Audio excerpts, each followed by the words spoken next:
संभाजीनगरची जागा आमच्याकडे राहील. अब्दुल सत्तार. शाब्दिक वाद चालतो, त्यात मी जास्त बोलणं योग्य नाही. शरद पवार असो की अजित पवार हे राज्यातील प्रमुख नेत्यांमध्ये त्यांचं नाव आहे. दोघांमधून एकमेकांकडून क्लॅरिफिकेशन करून घेतलं तर चांगलं होईल.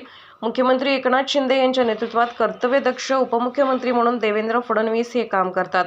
देवेंद्र फडणवीस हे पारदर्शक पद्धतीने काम करतात. सामान्यातल्या सामान्य माणसाच्या गरजा लक्षात घेत दुसऱ्या समाजावर अन्याय होणार नाही याची दक्षता घेण्याचे काम देवेंद्र फडणवीस करत असतात.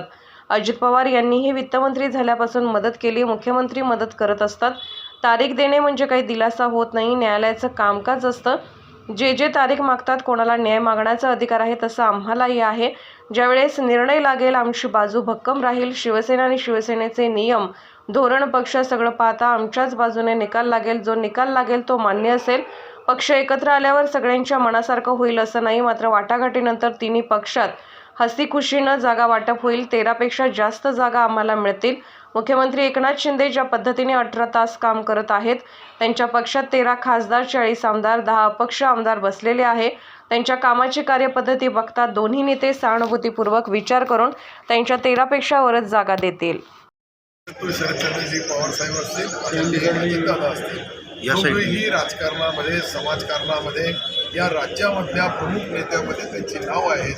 म्हणून हे त्यांना दोघांमधूनच एकमेकाला क्लिअरिफिकेशन करून घेतलं तर चांगलं होईल. नाही दाखवला होतो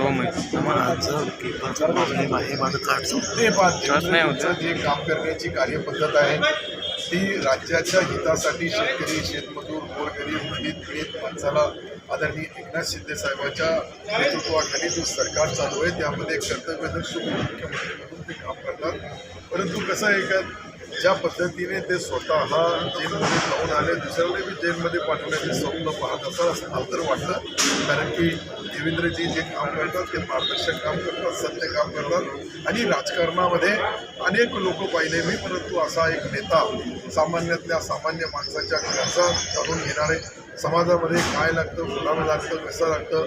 आमचं सरकार तर हिंदुत्ववादी आहे, परंतु हिंदुत्ववादी सरकार असूनही बाकीच्या समाजावर कुठेही अन्याय होणार नाही याची दक्षता कोणी विचार करू शकत नाही. का ज्यावेळेस काँग्रेस राष्ट्रवादीचं राज्य होतं त्यावेळेस मायनॉरिटी डिपार्टमेंटचे काय हाल होते.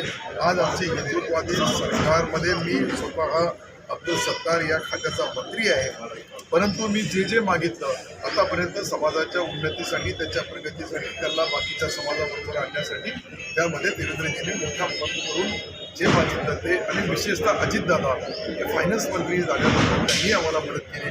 आणि मुख्यमंत्री महोदयाचा जो प्रश्नच नाही, सर्वांना मदत करणे, सर्व समाजाच्या, सर्व धर्माच्या लोकांना सोबत राजकारण करतात. म्हणून मी त्यांचे या खात्याचा मंत्री म्हणून विशेष आभार मानतो. धनुष्यबाण घेतला कशासाठी? आमचा शिवसेना आहे कशासाठी? आमची निशाणी ही धनुष्यबाण आहे. आम्ही शिवसेना आहोत आणि आमचे नेते आदरणीय एकनाथ शिंदे साहेब आहेत. आणि एकनाथ शिंदे साहेबांनी जे काही आतापर्यंत आमची चर्चा, आमच्या मिटिंगा वगैरे होतात यामध्ये धनुष्यबाणशिवाय पर्याय नाही.